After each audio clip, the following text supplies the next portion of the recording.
I think conventional corporate finance treats capital as it's toxic. Like it's capital is toxic to the corporation, and I think capital is virtuous. Right? What rich family would give away all their money? Right? But every rich company does. Right? Apple does, Microsoft does, NVIDIA does, Meta does. They all brag about the doing of it. They all brag about their buybacks. They all brag about their dividends. It's like they're literally getting rid of their capital as fast as they can. And you know, why would all these people that you're invested in that you think are so smart, if they're so smart, why are they desperate to get rid of the money? Apple, Microsoft, and NVIDIA are not building long-term wealth. They're eroding it. Stock buybacks and dividends may seem like smart capital allocation strategies, but according to MicroStrategy founder Michael Saylor, they are simply a way for corporations to watch their cash lose value over time. Saylor argues that in today's economic landscape, businesses are forced to treat capital as a liability. Negative real yields, persistent inflation, and a fundamentally flawed financial system leave companies scrambling to get rid of cash before it depreciates further. His solution? Bitcoin. Unlike traditional assets that degrade in value, Bitcoin provides a way to store and even grow capital in a system that otherwise incentivizes loss.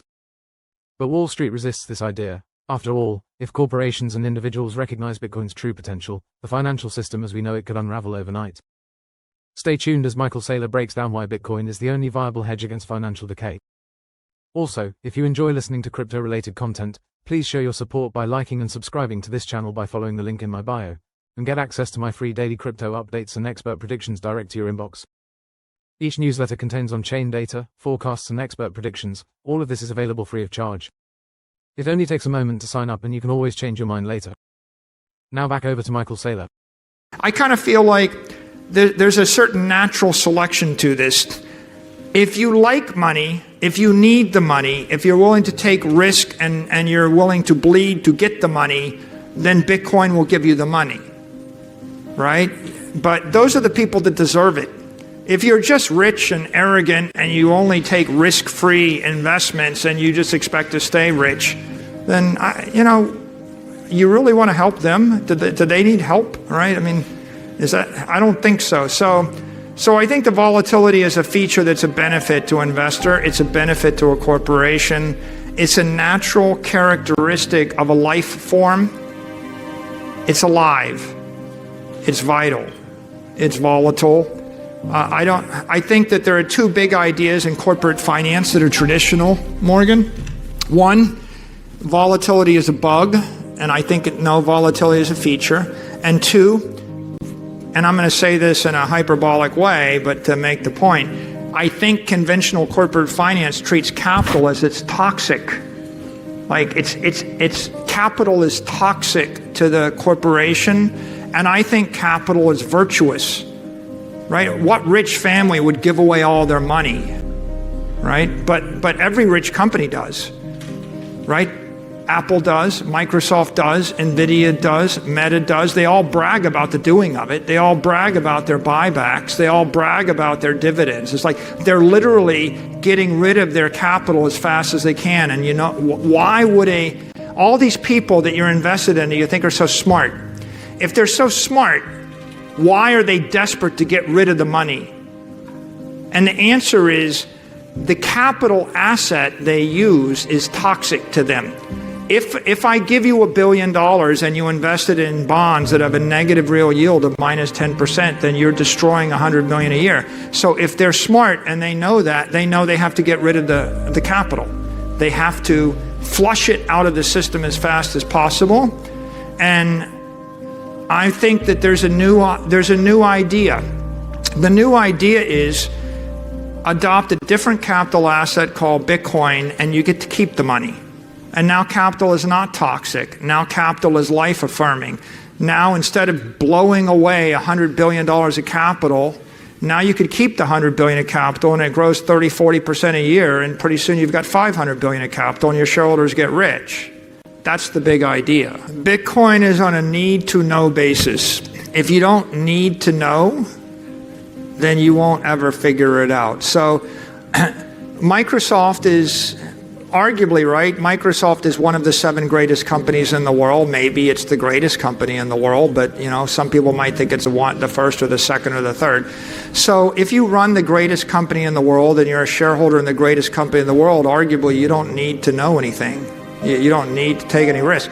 The companies that are going to embrace Bitcoin are the ones that aren't Microsoft.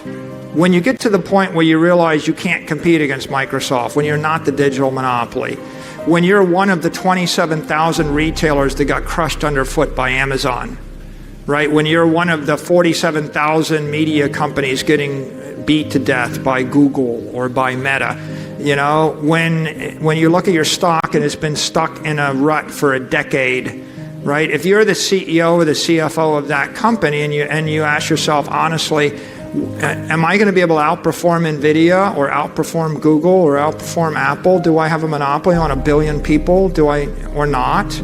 If you have a monopoly, you're getting regulated. If you have a digital monopoly that's unregulated, you can actually outperform until you get regulated. The companies that are embracing Bitcoin are the ones they're the zombie companies where there's like, I'm public, but I'm stuck in a rut. The likelihood that I'm going to start to grow organically 20% every year for the next decade is like less than 1%, right? Once you get to the point where your odds of actually growing organically 20% a year for the next 10 years are less than 1%, then then at least at that point you need to invite or consider a new idea. And I think normally what happens is when a company hits that wall, they decide to sell themselves, right? That's one exit. I just sell the company. I had 100 competitors, Morgan. Every one of them sold themselves over the course of 20 years. Every one. So you sell yourself. If you can't sell yourself, your next idea is LBO. I'm going to take myself private. I'm going to here's the big idea. I have a low growth company growing 5%. But if I can borrow money, cheap capital, and lever up, then I can actually make my low growth company look like a high growth equity. Who does that? Apple's been doing that for 5 years, right? Borrow money, buy the stock back, lever up the equity. So sometimes they go and do an LBO. Third, they work themselves to death until they have a heart attack, in frustration. I mean, like, I think I tried 25 different things to break out of a rut before I discovered Bitcoin. I bought the stock back. I spent money on marketing. I invented 20 products. And it's just like hitting your head against the wall. So sometimes they do that and they just give up and they retire in dejection. And now you've got this fourth idea: adopt digital capital, right? Recapitalize your company, invert your balance sheet. Right, that's the new opportunity. I think in the history, Bitcoin's a paradigm shift, and if you study paradigm shifts, Thomas Kuhn, he says people only embrace new paradigms when there's a war, right, or when they die, right? Like science advances one funeral at a time, right? One of the famous quotes. It's like, so in this particular case, who gets crypto? Who gets Bitcoin? The 20-somethings. 20-something person, a 20-something business person, they have no money, they have no hope, they're not going to get ahead the way their father or their grandparents did, right? And so you're a teenager or a 20-something or a 30-something, you're like streaming, YouTube, crypto, something. They have everything to gain, nothing to lose. And then you have people that are caught up in a war, whether it's the COVID war or the lockdown or, guess what? My bank just stole all my money in Lebanon or a meltdown. Those are the companies that will flip first.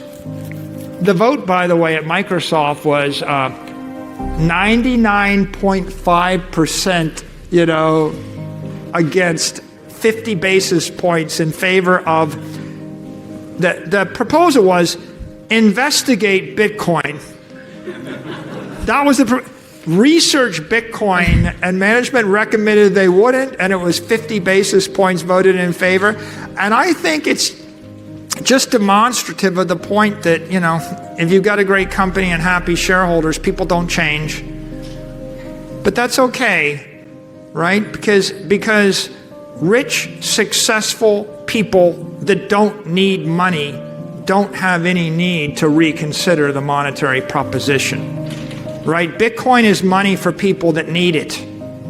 It's not money for people that have too much of it already or already have a way to get it. So there's a natural selection here, and there's a certain elegance to the entire process by which this idea spreads.